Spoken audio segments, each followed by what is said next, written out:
Well, welcome to the Black Column Podcast. I'm your host, the crew philosopher here. And I'm Shannon, aka your favorite Blerd. Yes, and we are back once again, bringing you guys. Oh, my camera's a little bit. Thank you. Bringing you guys another week of things in the news, politics, current events. Things going on in the culture. Shannon, how have you been since we last conversed, my friend? Tired. But last weekend I went away with my parents. And my brother. We went upstate to Lake George, and it was the first time where I was in an environment where really like no one was wearing their masks, because at the hotel they were like, if you're vaccinated, you don't have to wear one. So it was very interesting to be in that environment. Was it nerve-wracking? No, because I wasn't like all on top of people at all times. So like it wasn't very nerve-wracking. There are more nerve-wracking things like all this restrictions being lifted in New York, but we'll talk about that. And so later.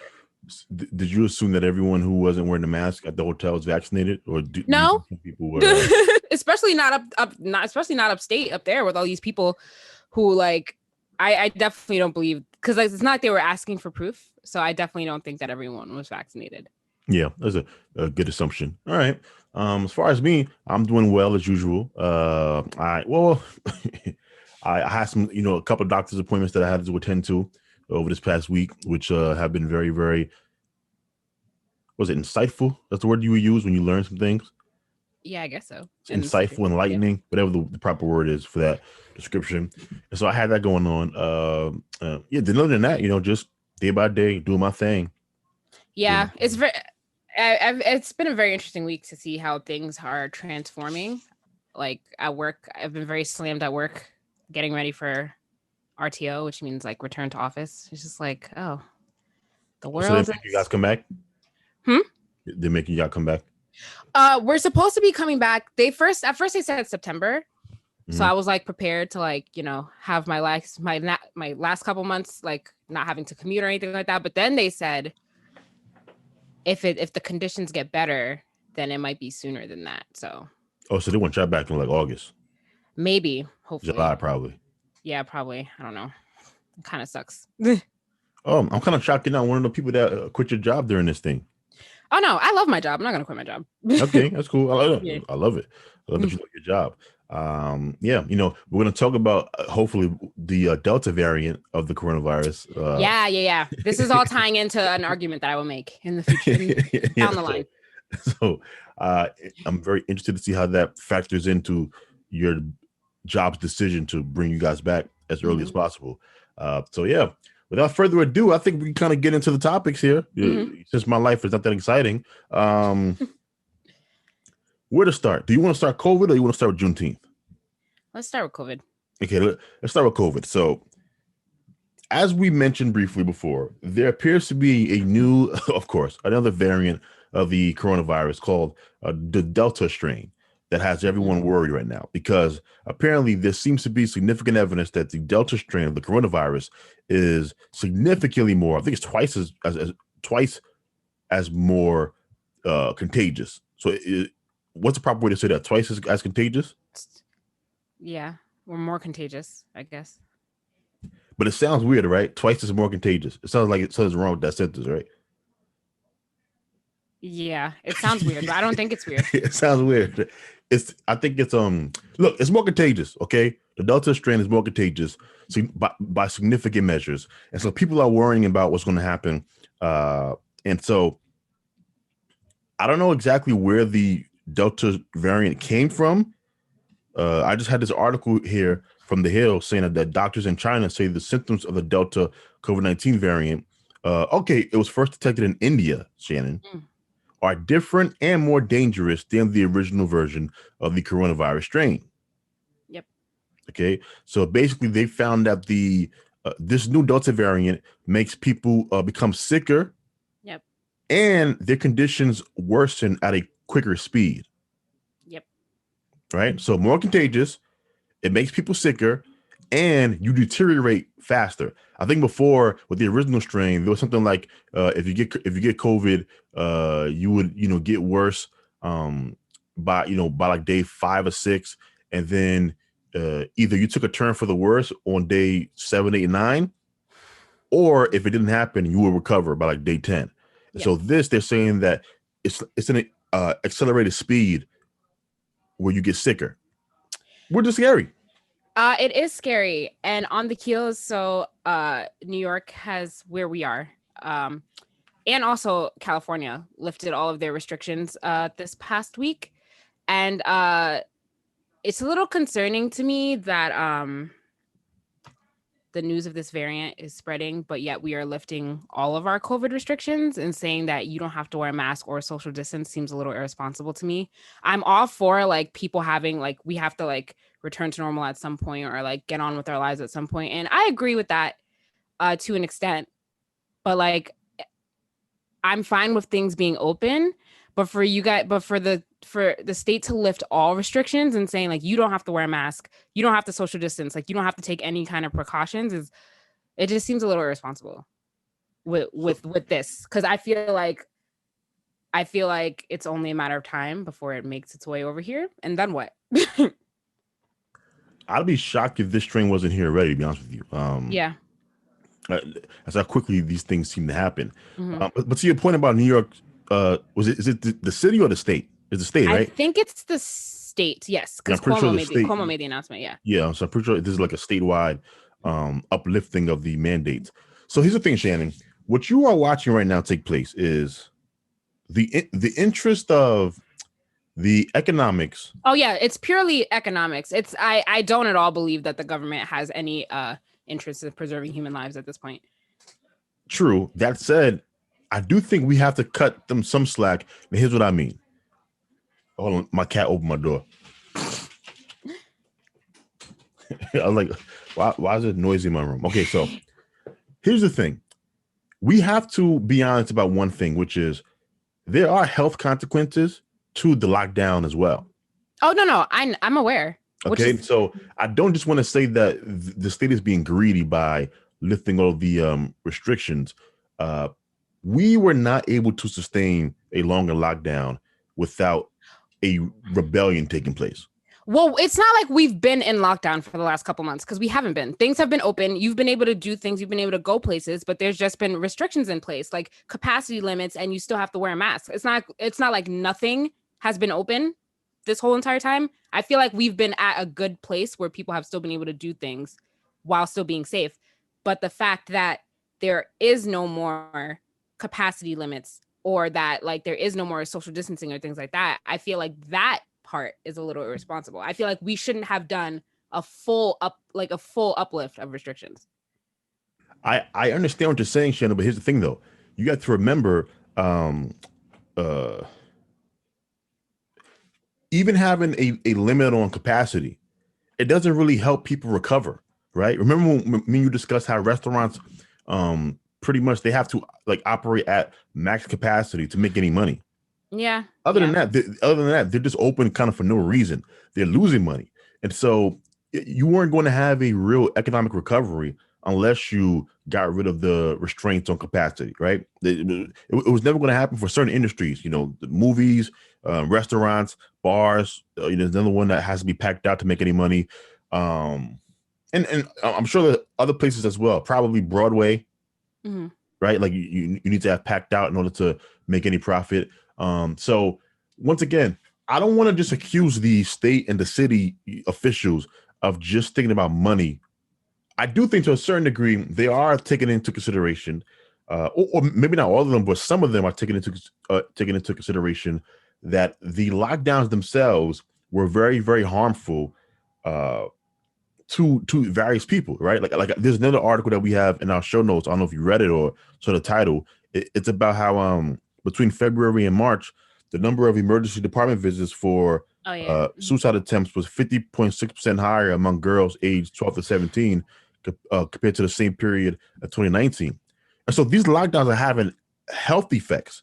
So I don't think lifting the restrictions, most of them, were that problematic. Now, here's the thing. To your point, we can have a discussion about why was there a need to remove the indoor mask requirement. Like, if you're going to have maximum capacity at certain places like malls and schools, whatever, why not wear a mask? Now, here's the thing: I'm uncomfortable wearing masks for long periods of time. Make me uncomfortable. Mhm. But when I play at like church, I'm there for like an hour, hour and a half, 2 hours, and I'm wearing my mask Yep. as I play. People in the congregation are wearing their mask for like an hour, 2 hour, 2 hours times. That seems like a very good policy, Mhm. to keep in, especially now that we have this Delta variant that it's either here right now or will be here in the coming days. You know why it's going to be here within the coming days if it's not here already? Because flights are back open again. Yes, they are. I Like, booked a vacation in August, and now I'm nervous. where are you going? Jamaica. Shannon, now I gotta take about everything I just said right now because you can't be out here criticizing the government Well, first of all, when when you are partaking in actions that would I'm put. no. First of all, I said I'm against them lifting all restrictions. If I had to go to Jamaica and still wear my mask inside, and there were certain places like, oh, you have to book this soon because of your capacity limits, then that's fine. But like, I'm still gonna be taking precautions. Like, I'm not gonna be out here being irresponsible just because I'm in another country. So I just did a quick Google search of the Delta variant is already 10% of the U.S. COVID cases. Woo! Look So at that. it's there. So wait, do the vaccines have any protection against this? Does it make it a little less severe? Did they say that in the article? So here's the thing, Shannon. Me and you might be in some trouble. Okay. All right. Because Johnson & Johnson is not strong against it? Is that what it is? Well, I don't know exactly. So here's what I read. Okay. Basically, if you got the Pfizer and Moderna, against the original COVID strain, if you got one shot of the Pfizer and Moderna, you had like 80% protection against COVID, right? I think it drops down to the mid 60s, low 70s, which is one shot. And then with two shots, it kind of goes up to I think maybe 80%. Oh yeah, okay. Well, yes. The strain. Now, you got the J&J, which is a one shot. Yep. I haven't seen much data on the Johnson & Johnson effectiveness against the Delta strain. But remember, the Johnson & Johnson was the last vaccine in America that was released. And so remember when I told you that part of the reason why I got the Johnson & Johnson is A, because you got it and you didn't die, and B, because it was tested against more strains versus the Pfizer and Moderna were earlier in the pandemic. And so maybe the Johnson & Johnson gives us, more protection against it, or as much as it does with the Pfizer and Moderna. But I haven't, come across any articles or data about it yet, so I can't say. We have that. We also have the fact that Pfizer said that their vaccine probably guarantees immunity for 6 months, which is gonna be. We talked about this before already, but like that's round in the corner for the first round of people that got vaccinations. That time is gonna be here like soon. So I don't really know what's gonna happen. I'm just gonna sit back and watch though, because this country is, I don't know. I don't know. I feel like bad things are gonna happen. Okay, so I have an article here, Shannon, about your question, Johnson & Johnson and Delta.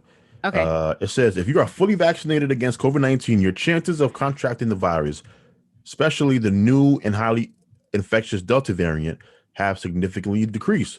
The one-shot J&J COVID-19 vaccine is successful in protecting against the Delta variant of the coronavirus. Dr. Scott, I think his name was Gottlieb, former head of the Food and Drug Administration, said recently on CBS News, Face the Nation, that the Johnson & Johnson vaccine is a 60% effective against the Delta strain. So wait, how much percent? It's 60%. Okay, right? That's good. That's better than half. That's what I was aiming for. Yeah. Now compared to the AstraZeneca, compared to the mRNA vaccines, Moderna and Pfizer, they are 88% effective. That's fine. Which makes sense because the Johnson & Johnson was less effective against the regular strain. It all makes sense. It's one shot. So you should be okay if you got the J&J vaccine based off of this data. That said, a couple of days ago, me and my mom and my father were in the room having a discussion because the previous night I was researching just for some reason, I just was bored and I was looking up, previous pandemics and plagues. I was like, okay, well, I want to know, like, how many of these were there? What were the deadliest ones? How long did they last? And, historically speaking, Shannon, you had certain like plagues and pandemics that lasted 5 years, or they would come and go every 4 years for like a decade or two. That happened with the Spanish flu. I think they had like however many years it was the first time. And then like it was gone for like a year and then it came back and it was even worse when it came back the second time. Yeah. Waves. Yeah. Yeah. And so, we all assumed that we were kind of near the end of this thing because of the vaccines. But I think, if we just looked at history, it would have showed us that, these things are a process. Mm-hmm. And so you should be. Now, here's the thing. If you aren't vaccinated, the stakes are increasing for you. Yep. Right?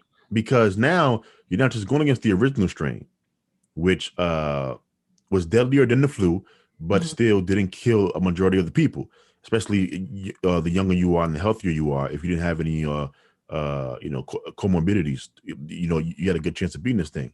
And so now the coronavirus seems to be mutating towards being more deadly, more contagious. Remember we talked earlier in the pandemic that usually viruses mutate to be less deadly, less contagious. Well, this is going the other way.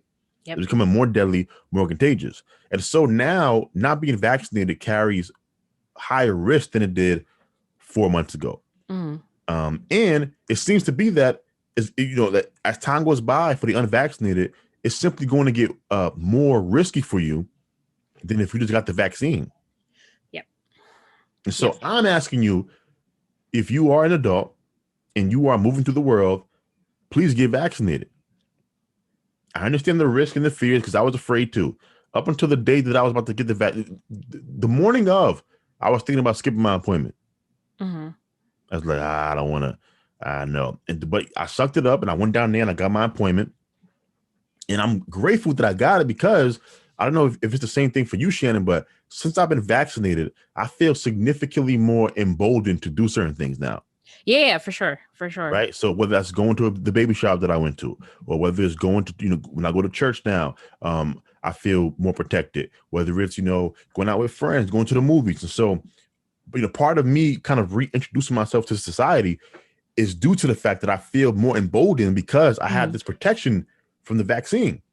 Now I'm worried because I don't think enough conversation is being had about how much protection we have and for how long.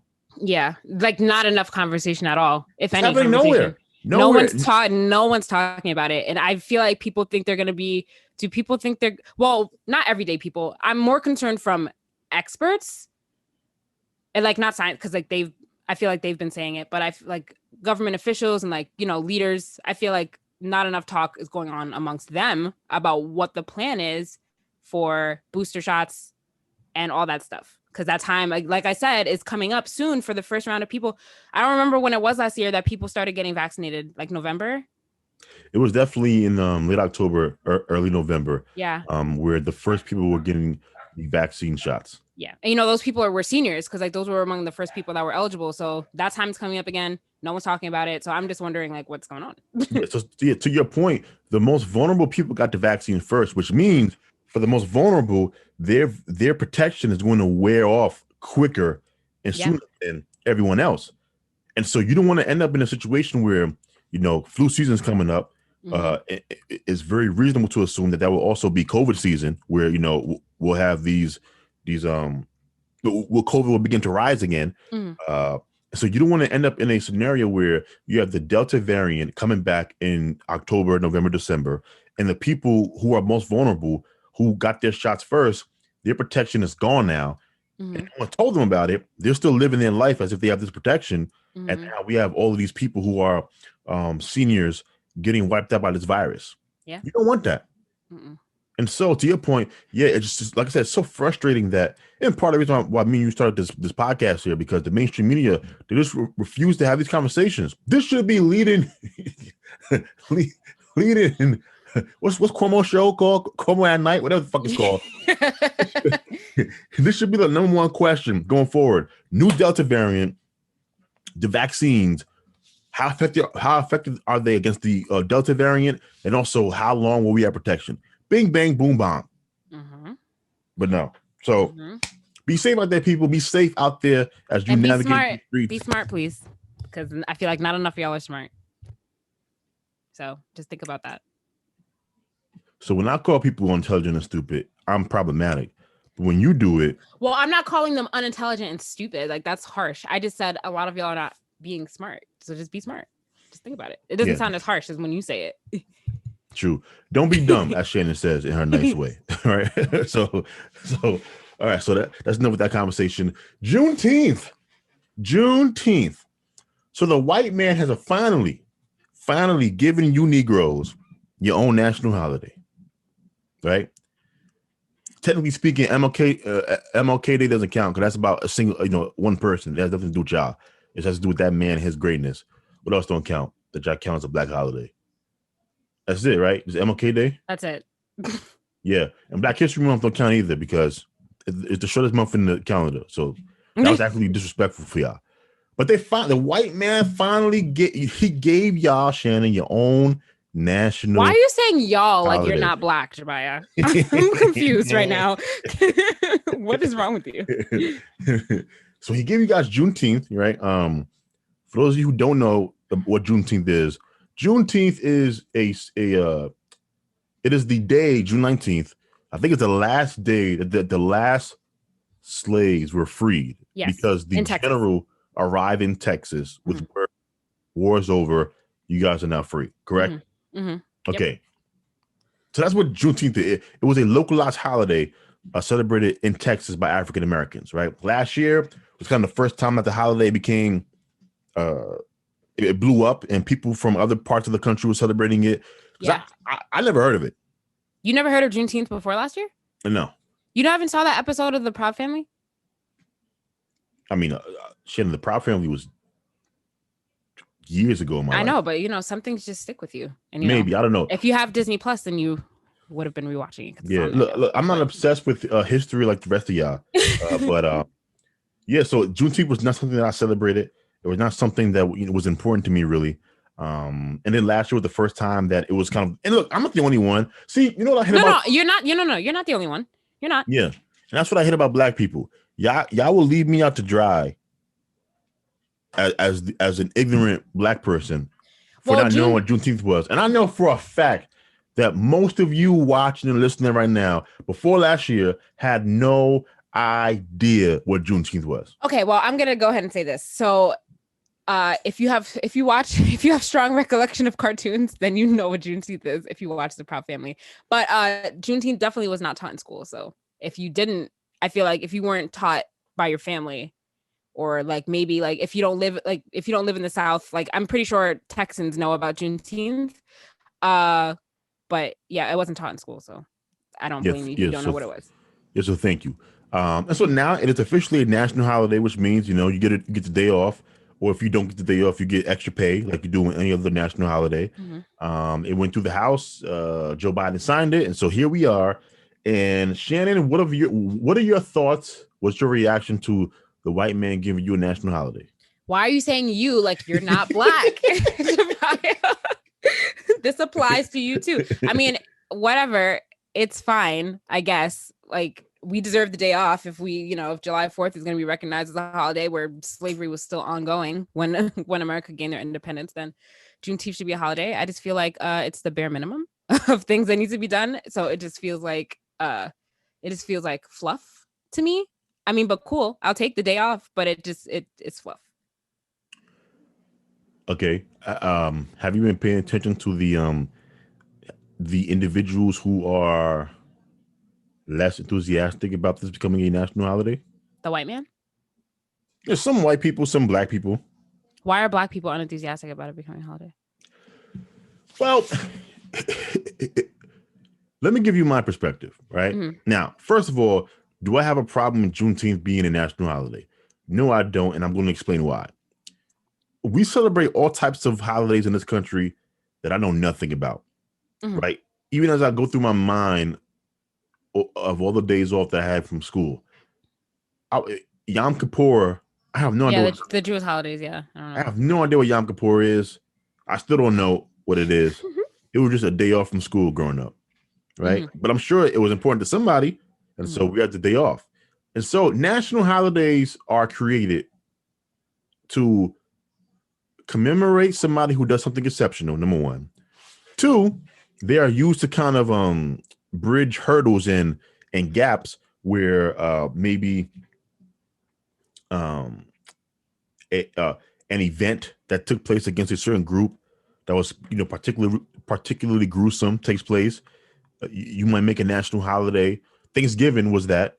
Right now, people are calling it Indigenous Peoples Day, but Thanksgiving was a day where we would kind of celebrate the the Pilgrims and the Native Americans, coming together to have a great feast. Now, once again, I'm not saying that story was true, so get off my back. Yeah, because as soon as you said that, I was like, wait. But I'm glad you addressed that yourself. Get off my back. But I'm saying the point of that holiday was to kind of help the country move forward past the tensions between us and the Native Americans, right?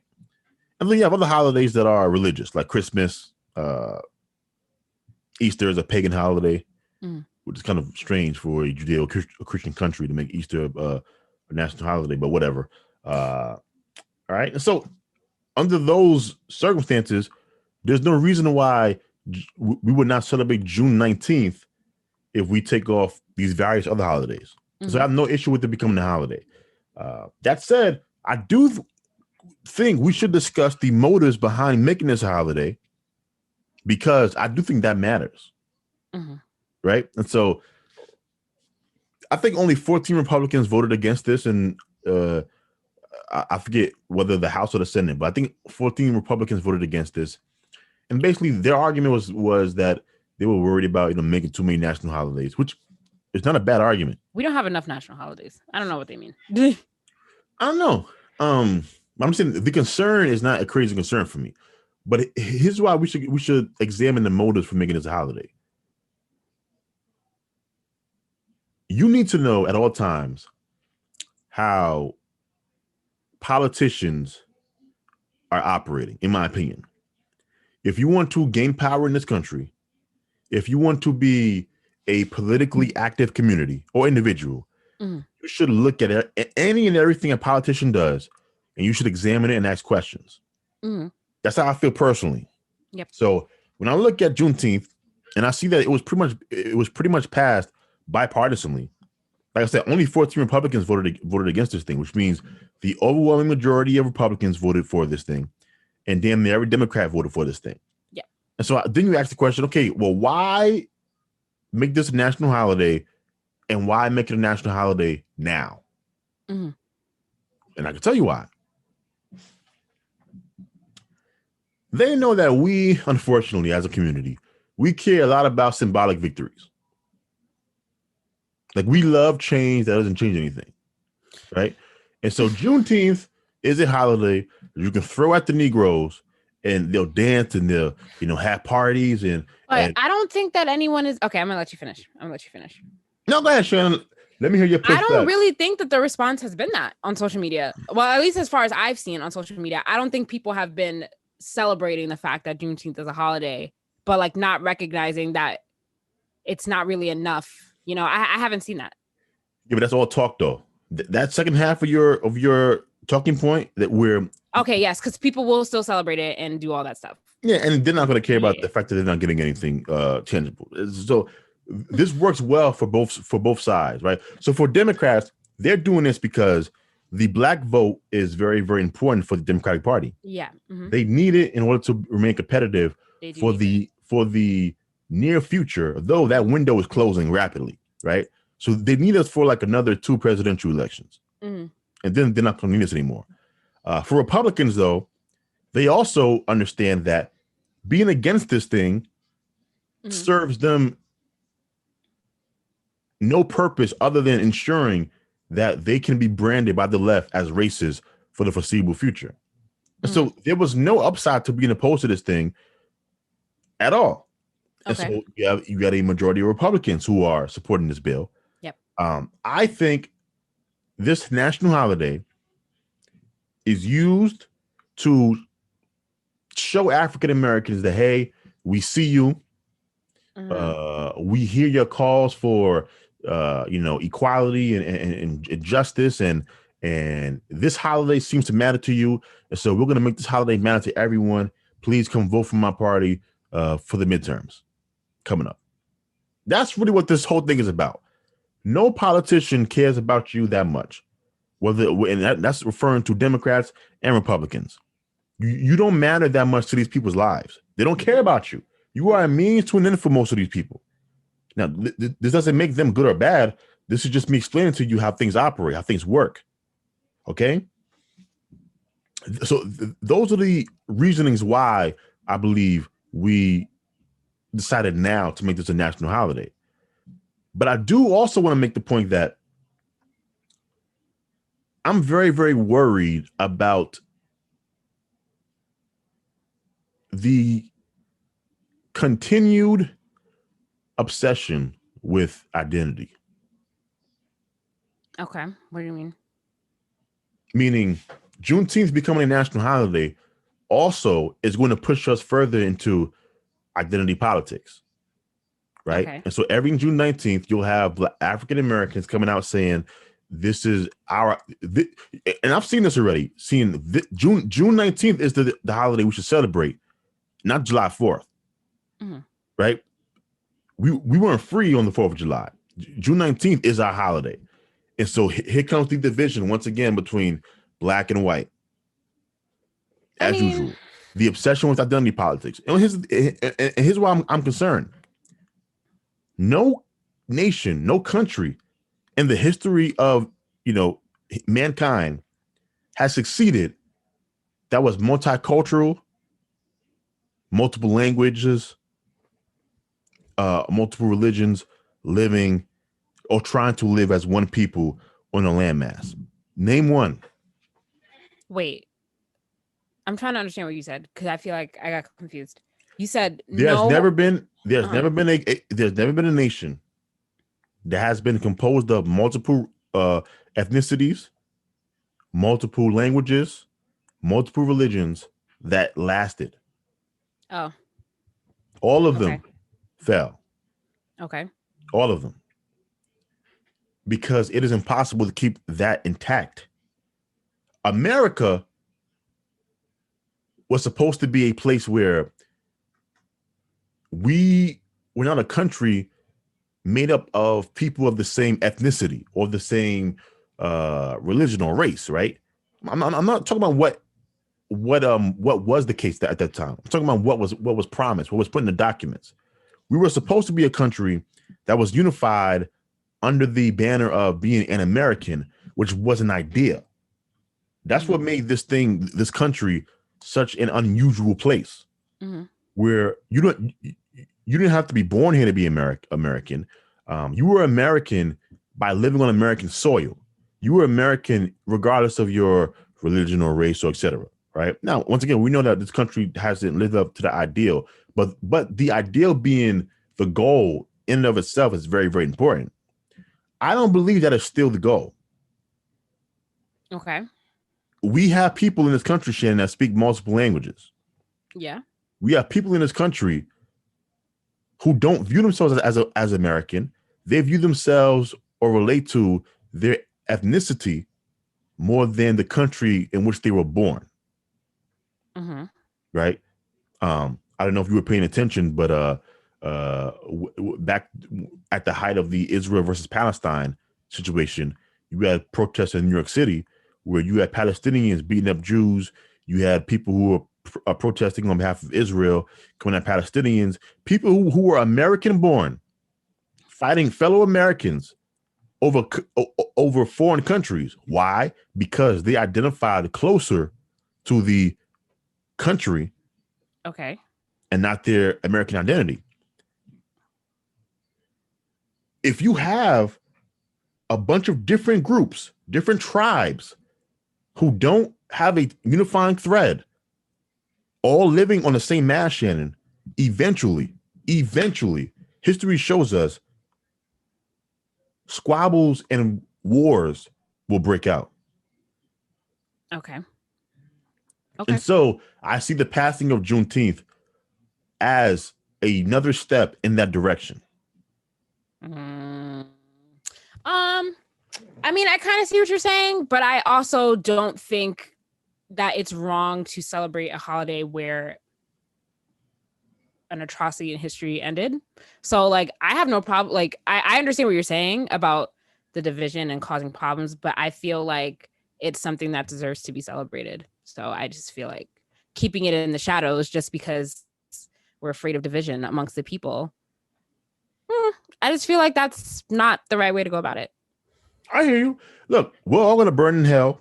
And people will say, oh, who cares? You know, at least we had equality on our way down there. And I get that. It's a cute story.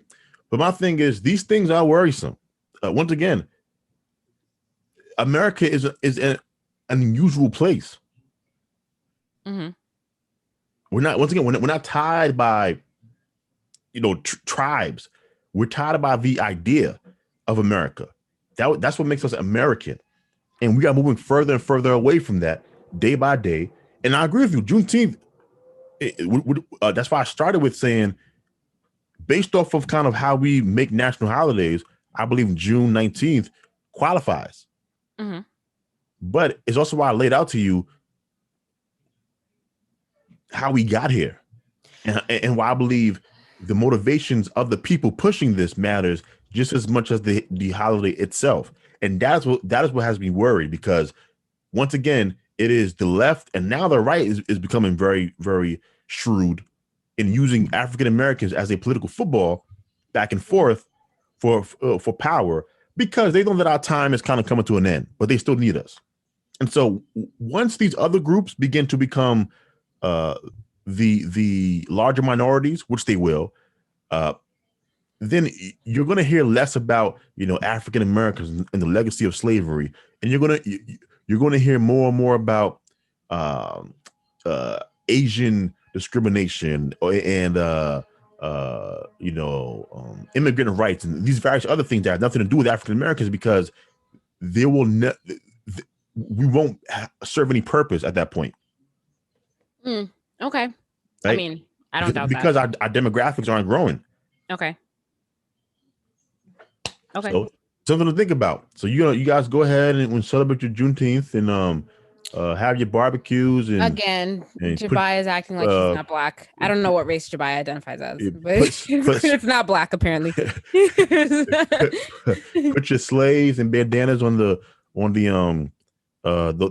party cards. How y'all do MLK on MLK Day? Have you ever seen those? No, I don't know what you're talking about right now. So you know those remember back in high school when, for parties, they pass out these flyers. What flyers? Not paper flyers. So you never got a party thing? I don't know what you're trying to describe. I'm really trying to think about it, but I'm drawing a blank. Have you ever been handed it's not an envelope, it's not a flyer, because it was a paper. It's not paper. It's hold on, I'm gonna Google it. Hold on, give me 1 second. I really don't know what you're talking about. I'm trying to.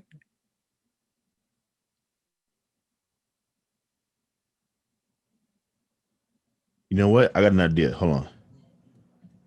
I'm gonna show it to you right now, real quick. All right, hold on. Let me go here. Let me go to my screen share. Bam. All right. Do you see it? Oh, okay. Like a little. But these are smaller than the ones that, but they're a little bit bigger. So do you remember these from high school? Yeah. All right. Good. Now, do you remember the ones that had MLK's face on it? No, I've never seen that. Yes. So on Martin Luther King Jr.'s day, they would have parties and stuff around the city, and they would put MLK on the flyer, but not just MLK. It'll be MLK with a do-rag on, or all that stuff to celebrate, to pass out, to advertise for their party. They're gonna do the same thing for Juneteenth. There's gonna be slaves. Oh yeah, of course. There's gonna be Harriet Tubman with twerking, things like that. That's what they're gonna do. So congrats. The white man is giving you guys a gift. Enjoy it. Oh my God. Let's go ahead and move on. Let's go ahead and move on. The white man. Oh man. Okay. Question, Shannon. Last week, did we talk about the? Nah. Let me go towards the homicide piece. So, homicides are up around the country. Mm-hmm. It's being called an explosion in crime. Okay. And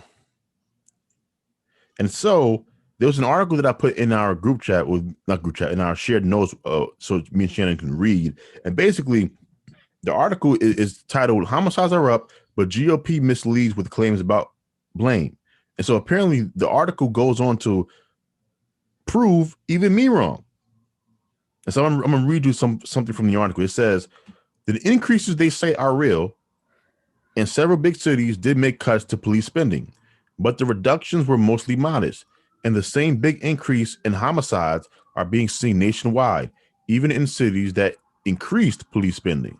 At the same time, the rates for burglaries, drug offenses, and many other types of crime are down in many cities across the country.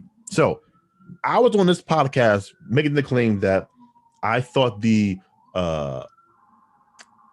defunding of the police department, especially in New York City, played a role in the rising in the homicides taking place in the city, right?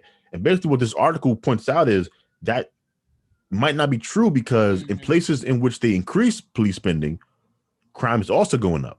Now, here's the thing: that doesn't make me feel better. It makes me feel worse. I mean, it shouldn't make you feel better. I mean, I feel better that I was right when actually I don't even think I said that. I just feel better that you're wrong about that because but no, it's still bad that crime is increasing. Yeah, and so then the question becomes, okay, well, why is crime going up like this? And once again, it's very important to note that these are not crimes of desperation, because one argument that I've been seeing from people is that they think crime is going up because, you know, people are desperate, they're starving, you know, they don't have jobs like they had before. And those arguments also don't hold any water, because if that was the case, Shannon, you would see an increase in like crimes for resources like burglaries, drug offenses. I feel like I started seeing crime going up as soon as Biden became president, to be quite honest. Or maybe that's when they started reporting on it. But I feel like as soon as he became president was when a rise in all these shootings started and crime. I think the crime started under Trump. I think it started actually during the George Floyd protest. Did it? Remember we saw them buildings being burnt to the ground and nobody's getting arrested? Okay, but yes, but that was a separate situation. That's crime. Okay. Mm-hmm. Yeah, we saw people not saying anything, like Shannon, as we watched buildings being burnt to the ground, stores being looted, churches being torched, collection boxes being broken into. We watched that for an entire summer. Nobody said anything. So that's where the rise in crime started. And it just continued as time has gone on. And if it's not due to circumstances, because burglaries aren't going up, so it's not people are desperate, so they're committing crime, like stealing money or food and things. And if it's homicide, which is a very, very specific type of crime, homicide, why is that going up so much? Listen, I couldn't tell you. I honestly couldn't tell you because I have no idea. Like, I have no clue why homicide is going up so much. It's a mystery to me. Is it possible that maybe the police budget might not correlate to the rise in crime, but the police rhetoric? And let me explain. Right?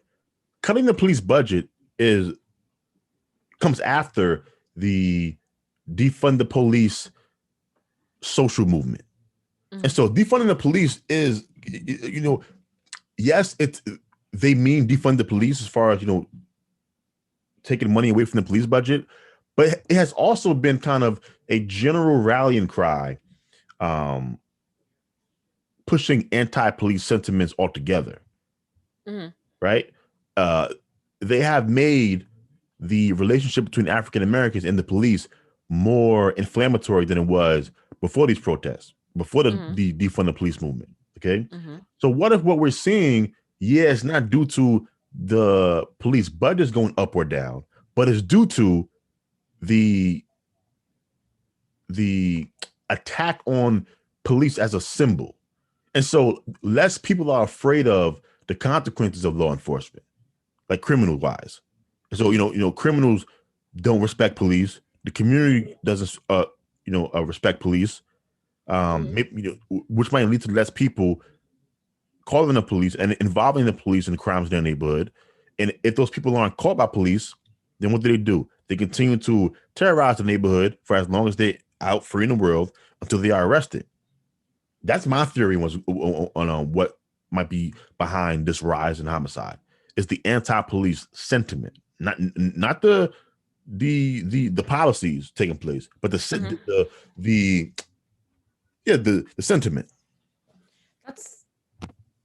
That's a good theory. That could possibly be it. But then how do you explain all the mass shootings that have been happening too? That's a crime. Those have been going up a lot. I don't think that has anything to do with police. That I've noticed has started going up like as soon as Biden became president. And I don't really know the reason for it. The mass shootings have to do with boredom. Wow, that's very dark. It's probably true, but it's very dark. Yeah, but it might be dark, but I think boredom. We have to be very mentally unhealthy now. Don't you agree? Mm-hmm. Even somebody who is as well adjusted as you are is probably not operating at a peak mental health, given what we went through. And we're not going to know the effects of the lockdown we had until the upcoming, years. Yeah. We'll see exactly what happens. And so maybe both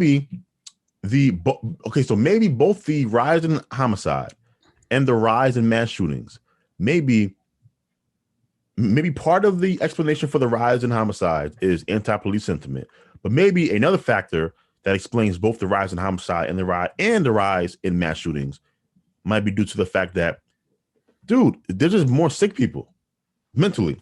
Yeah. There's more of us that are depressed. There are more of us that are suffering from anxiety. And here's the thing: if you've never suffered from these things, you might not know that you're suffering from it. You just know that you feel bad. And as someone who has been going back to doctors are packed and backed up because so many people are now going back to the doctor. It's been like a year and a half, 2 years for some people since they've gone to the doctor. Yeah. You have people that were in the middle of getting diagnosed with some things before the pandemic started. Like I was in the middle of determining if I had an autoimmune disease before the pandemic started, and then I couldn't go to the thing. So I stopped, there was no appointment. And so I'm restarting where I left off before. And so if you are sick mentally due to the lockdown, locked in, can you imagine doing this thing, lockdown, single? Oh, yeah. No, yeah. And not single as in like your dating status. I mean single, just you in your apartment. Yeah. No. Yeah. That would have been awful. Mm-hmm. I was terrified early on of my family because I felt like they were moving too much for me for the pandemic. But like once we kind of got to the middle of it, I remember saying to myself, I can't imagine going through this situation alone. But it was just me, no one else around me. And to do that for 8, 9, 10 months, however long we were on lockdown, that's crazy. And so I think that's part of it as well. To your point about the mass shootings is that people are sick, man, anxious or depressed, or maybe some people, the pandemic broke them. When I had my mental breakdown that you were privy to, that was a dark place for me. Now, I didn't go out there and shoot a bunch of people, but some people operate that way. What a wonderful time for the country to invest more in mental health. It's a great time. I'm agreeing with you because if the mental health stuff is responsible for the crime stuff, then you have to tackle the mental health stuff because people are not going to get back to normal until you get the crime under control. Yep. And right now the crime is out of control. I was watching a video before we started. I might show you this. In the Bronx, this man who shot these children in front of no, sorry, he shot this man in front of his children. What's up with people shooting people in front of other people? It's crazy. Shannon, they have no fear of the law. I know. All right, hold on. I'm gonna show it to you right now.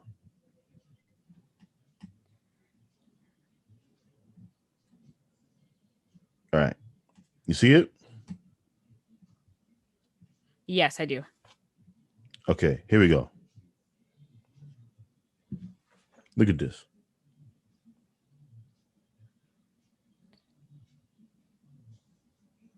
Yo, that's so crazy. Wait, where was this? In the Bronx. Oh my God. You can't even walk down the street anymore without fearing for your life. This was Did that in person the Bronx. die? Did this person die that he shot? No, he was taken to the hospital. Yeah, it didn't look like he got shot anywhere like critical, like in any critical spots. Yeah, the guy had awful aim for yeah, he did. to be involved in life of crime. But once again, this is what we're dealing with here. These type of people, right? But he don't seem like he has mental health issues. A third problem that I think we don't talk about, maybe because we don't live in this world, maybe there's just increased gang activity. But I'm trying to think why would there be increased gang activity unless maybe the gangs. Oh, maybe this is what's going on, Shannon. So the pandemic, the gang life and criminal activity, think about it as kind of like the underworld, right? And so below board. So everything above board is legal activities, right? We saw bars being shut down. People lost their restaurants. People lost all their income or their money. That happened above board. We didn't really think about what the pandemic did for people living a life of crime below board. They probably suffered the same setbacks because everyone's in their house. No one was really out there like that. And so gangs are notorious for being involved in the drug game. They might have lost out on millions of dollars in the drug game. The drug game, right? Now things are opening back up. People are coming back out. Now you have people fighting over turf and territory. Yeah, people fighting over drugs. People fighting over guns, right? That could also be something that's happening right now. And because we're not involved in that world, we don't really know. And so to us, we just think, oh my God, crime is going through the roof. But really, I hope somebody with more knowledge on this situation is really thinking about, is this a result of the pandemic? And if so, how do you solve that problem? Because it's not like you can just give a bunch of drug dealers, PPP. You know what I'm saying? Like, you can't do that. It's underboard. But if you don't solve that problem, innocent civilians, end up getting hurt. Like those two kids could have easily lost their life. Yeah. Easily. Yeah. That video was so nuts. Oh my God. Yeah. Yeah. I don't know. I don't know what the government plans to do about this. I really don't know because it's crazy. I don't know. I guess we'll just have to see. Yeah. So try not to get shot while you're walking down the street. Because yes. Stay safe, people. Avoid these Negroes who are out there in the world. Wait, Shannon, what happened? What'd you say? I said stay safe. Avoid these Negroes that are out there in the world. Was that a black person that shot the guy? It's a black person. Shannon, stop pretending. You know what it is, Shannon? Was it though? It could have been a Spanish person. It could have been a Spanish person. It could have been a Spanish person. Shannon. No, don't Shannon me. Don't. Shannon. Don't. We have to stop doing this. Right? Nope. Nope. We have to stop pretending like we don't know. Nope. And by the way, even if it was a Spanish person, look, black and brown is the same to me, right? You're all Negroes. No, listen, okay. You avoid anyone, okay? Because you could be in the supermarket shopping for groceries in a safe store and you're gonna get shot up by some crazy white person who decided to go on a shooting spree. So don't try to come over here saying that's only black people. Thank you. Here's the problem with Shannon, right? No. There's no problem with me. There's no problem. She's trying to pretend like she's more progressive than I am. But here's the problem. Nope. On last week's episode, you admitted to the fact that, remember the scenario I put in front of you? I said, was it the did I asked you something? I think it was if there was like a group of black dudes dressed like, pants sagging or something. Okay, but that's okay. Wait. This is completely different situation. I said stop acting like it's only black people committing these crimes out here. I didn't say it was only, but you just said that. No, I didn't. I said, Shannon, this was one. No, I didn't. That's what I was asking. I didn't know that. Okay. Once again, all black people don't commit crimes. In fact, most of us don't commit crimes. That said, Shannon, the crime stats are the crime stats. We commit way more crime than our demographics should be. Okay. Mm-hmm. And so, deep in your soul, I'm not buying this whole progressive Shannon act, people. Shannon knows deep in her soul that No, but I wasn't even talking about that. Well, yes, I asked if he was a black person, but I was talking about what you said. I said stop pretending like it's always black people committing. It's not crimes. But it is. But that's what I said. But there is a black person, and you know who it is, Shannon, who you profile as you admitted to last week, and I'm proud of you for admitting it. Oh my god, you did admit it, and that person is suspicious to you now. I'm not saying that that you would treat them less than, but you're walking down the street, you see a group of black dudes, pants sagging,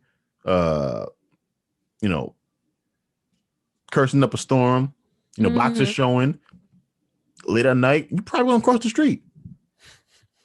Yeah. Are you gonna cross the street, Shannon? Yeah, if it's late at night, probably. You're right. Yeah, you see what I'm saying? That's all I'm saying is we know who is behind the violence. Let's be honest about it. Now, we have 4 minutes left. I want to ask you a question on this last story we have from the news, which is the North Carolina bill that would ban abortions on the basis of Down syndrome. Why? What? Hold on, I didn't even read this. Yeah, so in North Carolina, the senators approved the bill that would ban women from getting an abortions on the basis of Down syndrome. Listen, I'm tired of basis of race, sex, or a prenatal diagnosis of Down syndrome.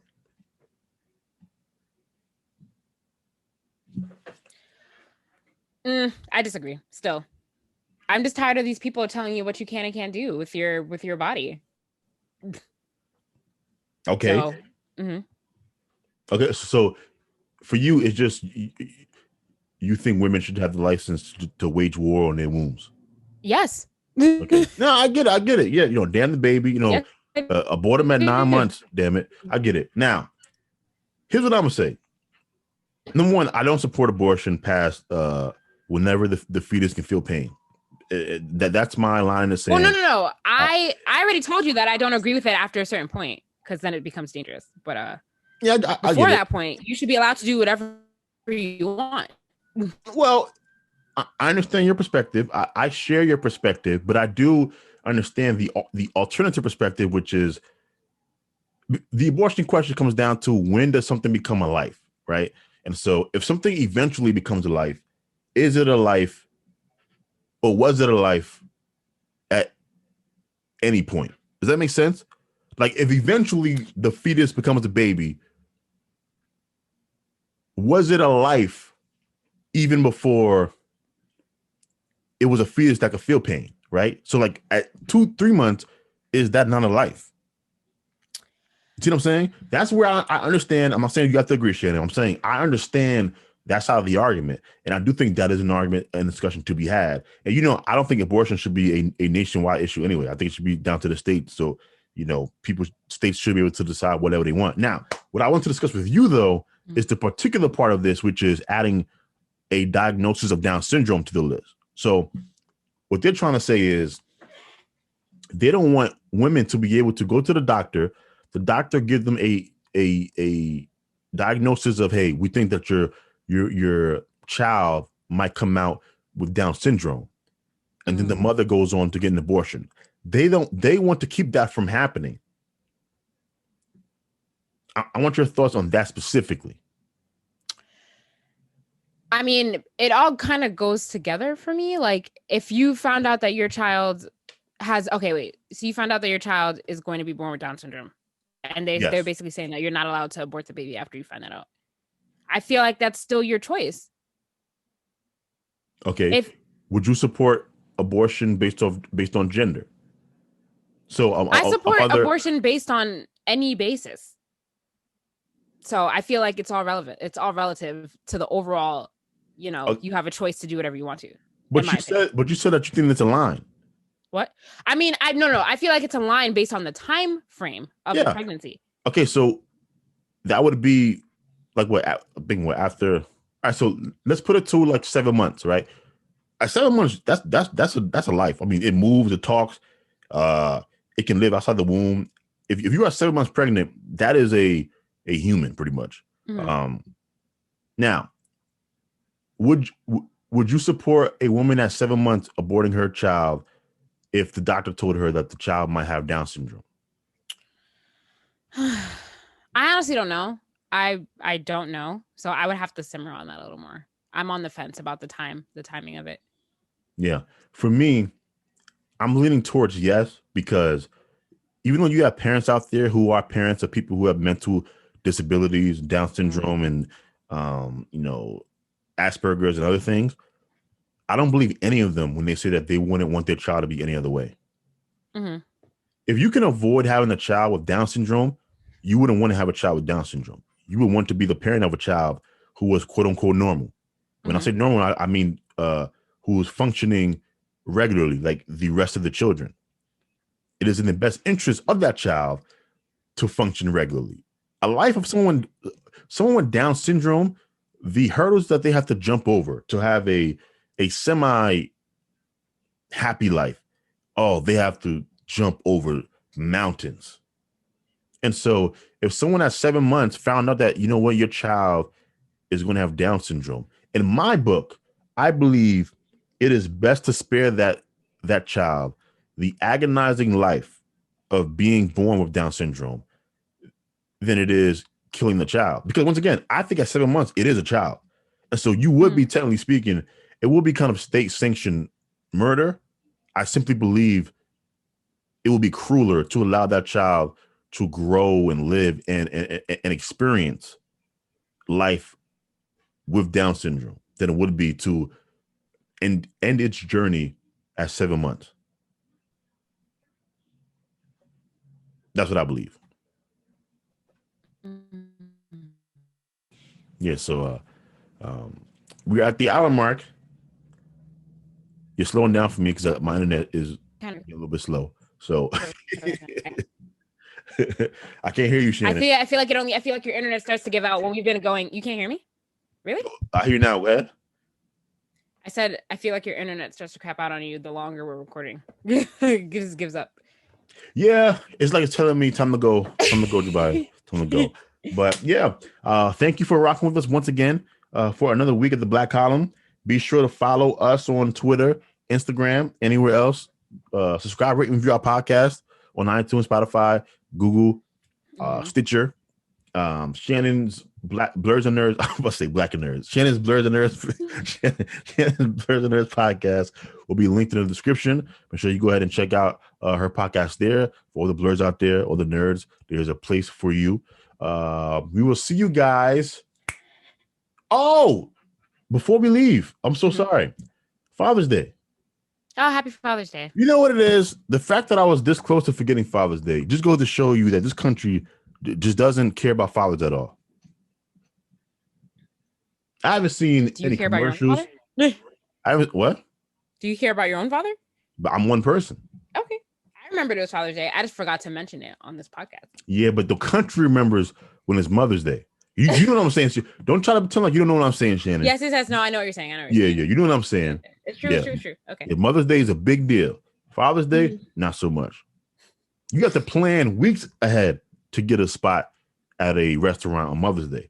You could walk in on Father's Day. It's true. Yeah, you just walk in. You have to plan nothing. You could buy your father a gift last minute.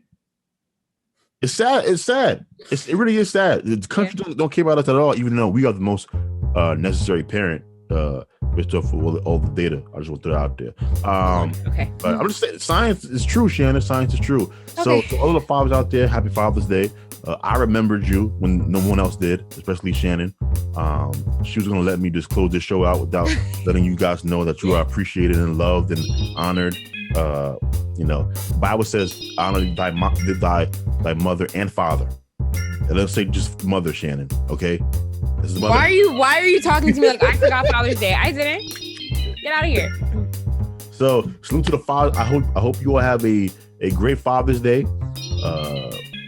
I think they're trying to go to an escape room tomorrow. So we'll see. Oh, cool. That should be fun. We shall see if it'll be fun or not. I heard escape rooms are only as fun as the people that you have with you. So we will see. Escape rooms are fun, no matter who. Yeah, it's true, because you need people to be engaging. Exactly. Yeah. So thank you. We will see you guys next week. Until next time, guys. Deuces. Bye.